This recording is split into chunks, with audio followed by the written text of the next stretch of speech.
नमस्कार दोस्तों। फ्लो और सहजता में किसे हम प्राथमिकता दें, इस पर आज हम चर्चा करने वाले हैं। इसमें आपके मन में उठ रहा होगा कि आखिर इस पे चर्चा करने की क्या जरूरत है। सबसे बेहतर तो है कि हम दोनों को चुनें, लेकिन कई बार ऐसा होता है इंटरव्यू में कि हमें दोनों में से किसी एक को सेलेक्ट करना पड़ता है। इसके हम एक दो उदाहरण लेते हैं जिससे कि बात स्पष्ट हो। जैसे समय का दबाव अधिक है, 10 से 12 मिनट, तो जब भी समय का दबाव अधिक होता है तो इसमें फ्लो प्राथमिकता पे आ जाता है, यानी कि फ्लो का अभ्यास हम पहले करके जाएं।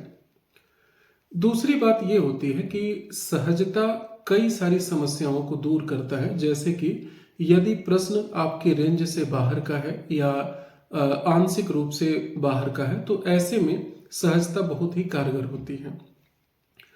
एक और कह सकते हैं कि जरूरी बात होती है सहजता के कारण कि जितने भी पैनल मेंबर होते हैं, आप ये मान के चलिए कि नॉलेज के मामले में वो आपसे कहीं आगे हैं।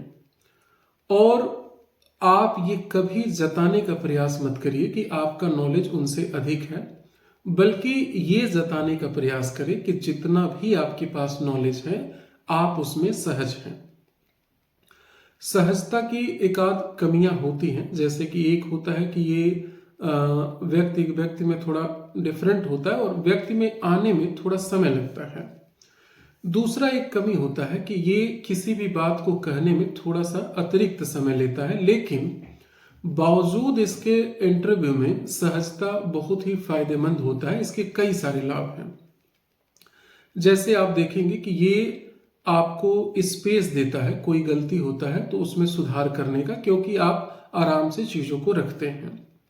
दूसरी बात यह होती है कि इसमें आप तर्क को रखते हैं, भाषा की सरलता रखते हैं और एक ऐसी दृष्टि प्रस्तुत करते हैं जो आपकी गहराई को प्रकट करता है। साथ ही साथ आप देखेंगे कि इसमें वो जो स्पेस मिलता है वो एक दो कमियों को न सिर्फ दूर करता है बल्कि सोचने समझने का थोड़ा सा टाइम दे देता है। सहज रह के कई बार कई व्यक्ति ऐसा सोच लेते हैं कि कहीं वो कमजोर प्रेजेंटेशन तो नहीं दे रहे हैं, बल्कि ये बात सही नहीं है। क्योंकि यदि आपके पॉइंट में पावर है तो बहुत ज्यादा पावर लगाकर बोलने की आवश्यकता नहीं है। वो पैनल मेंबर तक अपने आप पता चल जाता है कि हाँ, आपके अंदर गहराई कितनी है। बस ये ध्यान रखना है कि जो आपकी सहजता है वो सुस्ती के रूप में न प्रकट हो, बल्कि ऊर्जा के साथ वो सहजता प्रकट हो।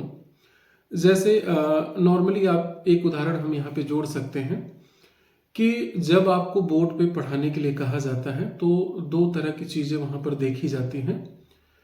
यदि आप सब कुछ अच्छे से सहज रूप से बताते जा रहे हैं तो कुछ ही सेकंड में, 10-20 सेकंड में, 30 सेकंड में आपको कह दिया जाता है ठीक है आप बैठ जाइए, क्योंकि उन्हें अनुमान लग जाता है कि आप अंत तक इसे अच्छे से बता सकते हैं।